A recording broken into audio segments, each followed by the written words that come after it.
তোমার কথা তুমি ভাইব। এই পৃথিবী এত ব্যস্ত এখন, একটা যৌক্তিক কথা মনে রাখবা, এই পৃথিবী এখন এত সাংঘাতিক ব্যস্ত, মানুষ উপার্জনের নেশায় এত পাগল, মানুষ দুনিয়া লোভে এত বেশি ব্যস্ত যে কারো হাতে কারো জন্য সময় নাই। তুমি যদি নষ্ট হইতে হইতে, নারী দেখতে দেখতে, উলঙ্গ ছবি দেখতে দেখতে, অশ্লীল দৃশ্য দেখতে দেখতে পচা গল্লা যদি গন্ধ ছুঁড়ে তোমারে কেউ টেনে ধরবে, এই সময় কারণে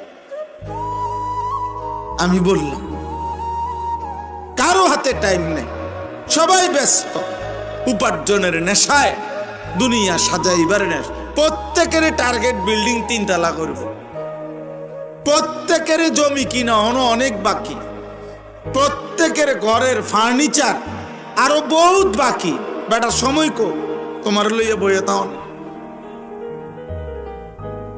তোমার লইয়া বইয়া থাকা, কারো হাতে টাইম নেই। এই জন্য এই সুযোগের কারণে আজকে তোমরা অনেক ছেলে নষ্ট হয়ে যাচ্ছ।